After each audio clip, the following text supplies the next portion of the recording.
नमस्कार, news tonight में बहुत स्वागत है आपका। आपके साथ मैं हूं रंजना सिंह राठौड़।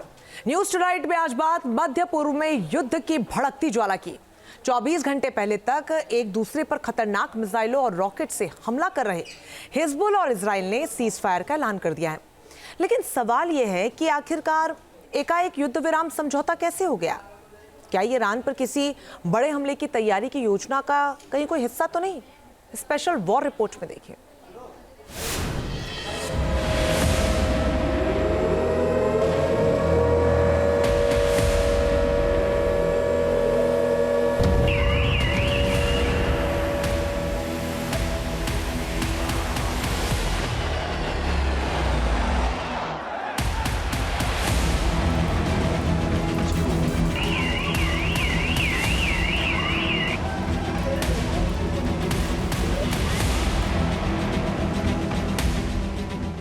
क्या इजराइल हिजबुल्लाह के बीच सीज फायर के पीछे कोई बारूदी कहानी है? क्या किसी बड़े हमले की तैयारी है?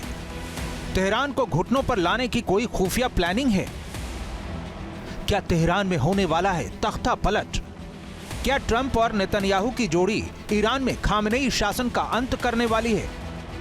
इजराइल पर ऑपरेशन ट्रू प्रॉमिस के तहत कथित तौर पर 2 बार कामयाब हमले के बाद ईरानी जनरल तेल अवीव को तीसरी बार दहलाने का दम भर रहे हैं।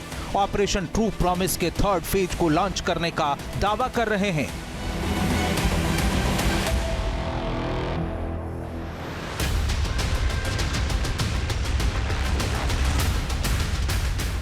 इसी बीच इजराइल ने ईरानी प्रॉक्सी हिजबुल्लाह के साथ सीज फायर डील का ऐलान कर दुनिया को चौंका दिया।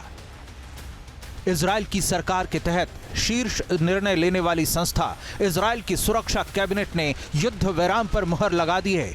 यह समझौता 27 नवंबर की आधी रात से लागू होगा और 60 दिनों तक रहेगा। हालांकि इस समझौते से गाजा में हमास के खिलाफ इजराइल के युद्ध पर कोई असर नहीं पड़ेगा, जिसके खत्म होने के कोई आसार नहीं दिख रहे हैं। इजराइल के नागरिकों, मैंने आपसे जीत का वादा किया था और हम जीत हासिल करेंगे। हम हमास को नेस्त नाबूद करने का काम पूरा करेंगे। हम अपने सभी बंधकों को घर लाएंगे। हम ये सुनिश्चित करेंगे कि गाजा अब इजराइल के लिए खतरा नहीं बने और हम उत्तर के निवासियों को महफूज घर वापस लौटाएंगे।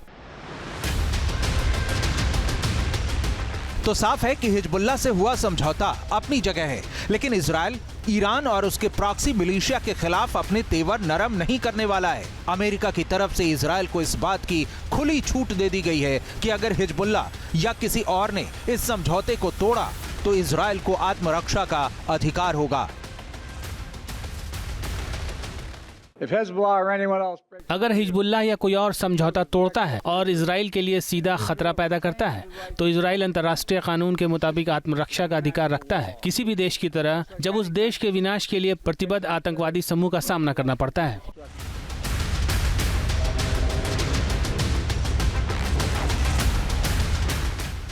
हालांकि मध्य पूर्व पर निगाह रखने वाले जानकारों का दावा है कि हिजबुल्लाह के साथ सीज फायर डील इजराइल के लिए ईरान के खिलाफ जंग के मोर्चे पर फायदेमंद साबित हो सकती है। इजराइल अब अपना पूरा फोकस ईरान की कमर तोड़ने में लगा सकता है। पिछले कुछ वक्त से ईरान की तरफ से नए एटमी सेंट्रीफ्यूज को लगाने में तेजी लाना, एटमी परीक्षण की हुंकार भरना और तेल अवीव के खिलाफ एक बार फिर ऑपरेशन ट्रू प्रॉमिस को एक्टिव करने की कोशिश पर अमेरिका की त्योरी चढ़ी हुई है और दावा किया जा रहा है कि वो ईरान को सबक सिखाने के लिए इजराइल की मदद से किसी बड़े ऑपरेशन को अंजाम दे सकता है।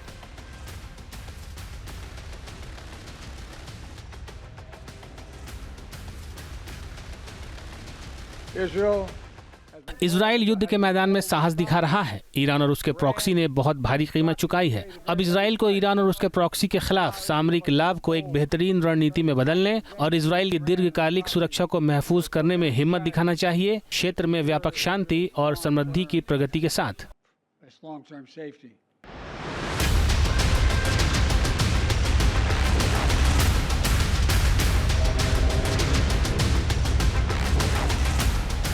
तो साफ है कि ईरान पर बड़ी मुसीबत टूटने वाली है। ईरानी army chief general Mohammad Bagheri का इजराइल के खिलाफ बड़े हमले की तैयारी को लेकर दिया बयान जाहिर करता है कि ईरान को भी इजराइल की तरफ से हमले के खतरे का अंदेशा है। दरअसल 26 अक्टूबर को ईरान पर इजरायली एयर स्ट्राइक के बाद मोसाद और FBI के अफसरों ने इस बात की तस्दीक कर ली है कि ईरान को रूस से मिले 3 S-300 एयर डिफेंस सिस्टम बर्बाद हो गए हैं। ऐसे में इजराइल ईरान के परमाणु ठिकानों, मिसाइल साइलो और हथियार डिपो को आसानी से टारगेट कर सकता है। अमेरिका और फ्रांस की मदद से इजराइल और हिजबुल्लाह के बीच हुए युद्ध विराम से इजरायली डिफेंस फोर्स ने एक मोर्चे से राहत पा ली है।